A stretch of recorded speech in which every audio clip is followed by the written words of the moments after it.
பசுமை வணக்கம். 492வது வாரம் சிறப்பு பிரார்த்தனை கூட்டத்தில் கலந்து கொள்ள வந்திருக்கும் சிறப்பு விருந்தினர்கள், வனம் காவலர்கள், மரம் காவலர்கள், அறங்காவலர்கள் அனைவரையும் வருக வருக என்று வரவேற்பதில் பெருமகிழ்ச்சி அடைகிறேன். நன்றி, வணக்கம். வனம் நிறுவனத்தின் விதிமுறைகளுக்கு கட்டுப்பட்டு நடப்பேன். தேவையில்லாத விமர்சனங்களை தவிர்ப்பேன். நிறுவனத்தின் ஒற்றுமைக்காகவும் வளர்ச்சிக்காகவும் பாடுபடுவேன். என் சுய லாபத்திற்காக நிறுவனத்தை பயன்படுத்த மாட்டேன். இந்த உலகத்தில் வாழ்கின்ற பொழுது அறிவு சமநிலையில் இன்பத்தில் மிகுந்த மகிழ்ச்சி கொள்ளாமலும் துன்பத்தில் மிகுந்த சோர்வு கொள்ளாமலும் சமநிலையில் இருப்பதற்கு இந்த உலகத்தில் எது பெரிது என்று அறிந்து கொண்டால் நம்முடைய அறிவு சமநிலையில் இருந்து மகிழ்ச்சியை தொடர்ந்து அனுபவிக்க ஒரு வாய்ப்பாக அமையும். இந்த உலகத்தில் எது பெரிது என்றால் வள்ளுவர் செய் நன்றி அறிதல் என்ற அதிகாரத்தில் கூறுகிறார், காலத்தினால் செய்த நன்றி சிறிதெனினும் ஞாலத்தின் மான பெரிது என்று சுட்டி காட்டுகிறார். என்னோட நெட்வொர்க்லிங்க எங்கிட்ட இருக்கிற அந்த பிஸ்னஸ் நெட்வொர்க்கு, பிஎன்ஐ, மற்ற நெட்வொர்க்கில் எல்லாமே பார்த்திங்கன்னா இந்த மாதிரி ஒரு சோஷியல் காஸ்டில் எதையுமே பண்ணுறதில்ல இப்போது.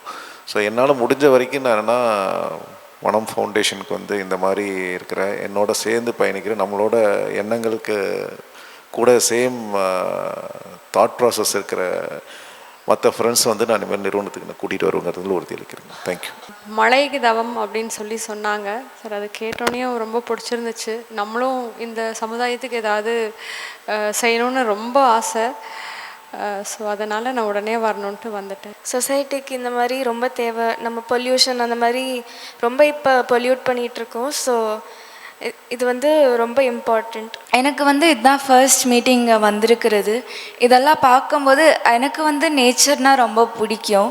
ஸோ இதெல்லாம் பார்க்கும்போது ரொம்ப நல்லா இருக்குது. இந்த வனம் ஃபவுண்டேஷனோட சேவைகள் மிகவும் பாராட்டுக்குரியது. ஏன்னா இயற்கை ஆக்சிஜன் நமக்கு ரொம்ப முக்கியம்.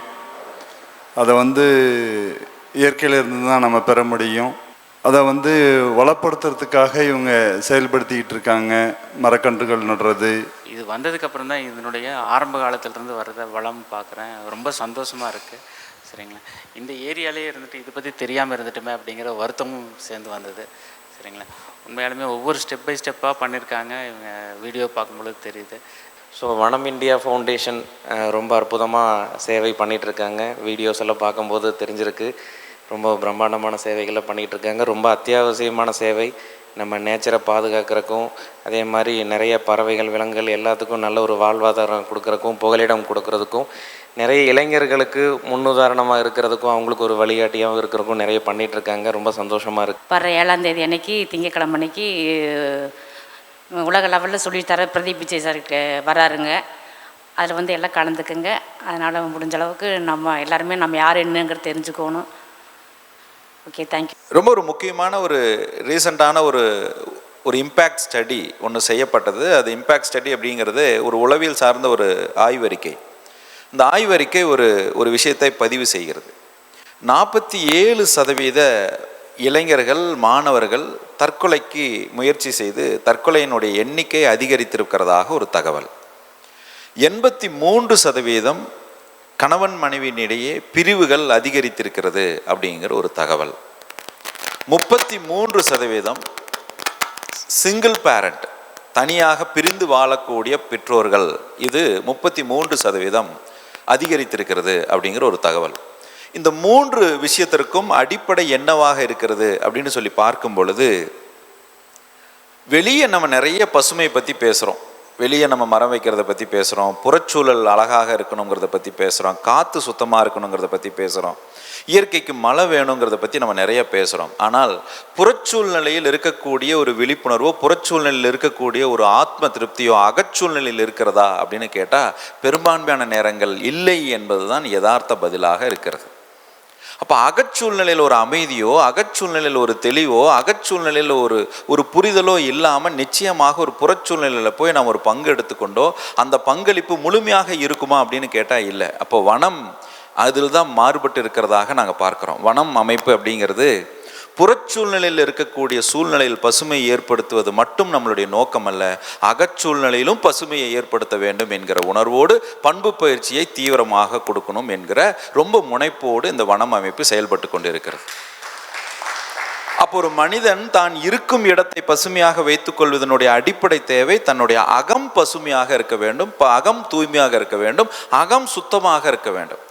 அடிப்படையில் அகத்தில் ஒரு தெளிவும் தூய்மையும் இல்லாமல் புறத்தில் நான் என்னதான் செயலை செய்தாலும் அது 100% தனக்கும் பயனுள்ளதாக இருக்காது, தன்னோடு இருப்பவர்களுக்கும் பயனுள்ளதாக இருக்காது.